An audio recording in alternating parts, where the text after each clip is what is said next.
Hello viewers! ఈరోజు మన ఇంటి హెల్తీ ఫుడ్స్‌లో పిల్లలు ఎంతగానో ఇష్టపడే పన్నీర్ రోల్ ఈజీగా, హెల్తీగా ఎలా ప్రిపేర్ చేయాలో చూపించబోతున్నాను. ఇది పిల్లలు స్నాక్స్‌లో గానీ, లేదా బ్రేక్‌ఫాస్ట్‌లో గానీ పెడితే ఎంతో ఇష్టంగా తింటారు. దీనికోసం ముందుగా ఒక బౌల్ తీసుకొని అందులో 2 కప్పుల వరకు గోధుమ పిండి యాడ్ చేసుకుందాం. రుచికి సరిపడా సాల్ట్, 1 టీ స్పూన్ ఆయిల్ కూడా వేసుకొని ఒకసారి అంతా కలుపుకుందాం. ఇందులో కొద్ది కొద్దిగా వాటర్ యాడ్ చేస్తూ సాఫ్ట్ డౌ ప్రిపేర్ చేసుకుందాం. ఈ పిండి ముద్ద సాఫ్ట్‌గా అయ్యేంత వరకు మనం బాగా కలుపుకోవాలి. ఇక్కడ తీసుకున్న 2 కప్పుల గోధుమ పిండికి సుమారు ఒక కప్పు వరకు వాటర్ నాకు సరిపోయింది. ఈ విధంగా సాఫ్ట్‌గా కలుపుకొని 10 మినిట్స్ పాటు పిండి ముద్దను నాననిద్దాం. నెక్స్ట్ స్టఫింగ్ కోసం వేరొక బౌల్ తీసుకొని అందులో 2 టీ స్పూన్స్ వరకు పెరుగు యాడ్ చేసుకుందాం. అందులో పావు టీ స్పూన్ పసుపు, 1 టీ స్పూన్ కారం, half teaspoon garam masala, రుచికి సరిపడా సాల్ట్ అంతా వేసుకొని ఒకసారి కలుపుకుందాం. పెరుగు అంతా మసాలాలో బాగా కలిసేలాగా బాగా కలుపుకోవాలి. ఈ విధంగా కలిపిన తర్వాత ఇందులో పన్నీర్ ముక్కలు యాడ్ చేసుకుందాం. ఇలా క్యూబ్స్‌గా కట్ చేసిన పన్నీరు 200 గ్రామ్స్ వరకు యాడ్ చేస్తున్నాను. ఈ మసాలా అంతా పన్నీర్ పీసెస్‌కి బాగా పట్టేలాగా బాగా కలుపుకోవాలి. ఈ విధంగా కలిపిన తర్వాత పక్కన పెట్టుకుందాం.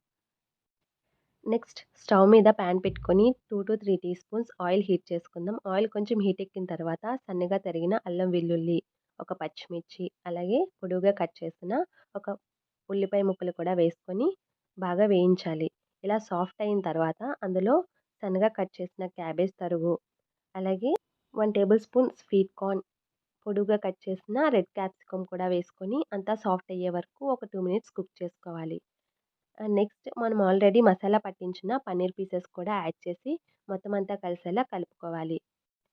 ఒక 5 మినిట్స్ పాటు మీడియం ఫ్లేమ్‌లో మధ్య మధ్యలో కలుపుకుంటూ ఈ విధంగా పన్నీర్ పీసెస్ అన్నీ ఫ్రై చేసుకోవాలి. మొత్తం దగ్గర పడి ఆయిల్ అంతా బయటికి తేలేంత వరకు ఈ విధంగా ఫ్రై చేసుకొని పక్కన పెట్టుకుందాం. మనం ఆల్రెడీ కలుపుకున్న పిండి ముద్దను మళ్ళీ ఒకసారి బాగా కలుపుకోవాలి. ఈ పిండి ముద్దను ఎంత బాగా కలిపితే చపాతీలు అంత సాఫ్ట్‌గా వస్తాయి. ఇలా ఈక్వల్ పార్ట్స్‌గా డివైడ్ చేసుకొని చపాతీలు ఒత్తుకోవాలి. చపాతీ మరీ థిక్‌గా కాకుండా, మరీ పలుచగా కాకుండా ఈ విధంగా రోల్ చేసుకోవాలి.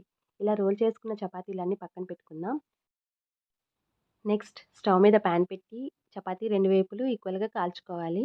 ఇలా ఆయిల్ యాడ్ చేస్తూ చపాతీ కాల్చుకుందాం. ఇలా చపాతీలన్నీ కాల్చిన తర్వాత పక్కన పెట్టుకుందాం. బయట స్ట్రీట్‌లో తింటాం కదా! ఆ టేస్ట్ మనకు కావాలి అనుకుంటే చపాతీ మీద టొమాటో కెచప్ ఇలా ఈవెన్‌గా స్ప్రెడ్ చేయాలి. ఆల్రెడీ ప్రిపేర్ చేసుకున్న పన్నీర్ పీసెస్ ఇందులో యాడ్ చేస్తూ అందులో సన్నగా తరిగిన ఆనియన్ పీసెస్, ఇంకా ఏవైనా వెజిటబుల్స్ యాడ్ చేసుకోవచ్చు.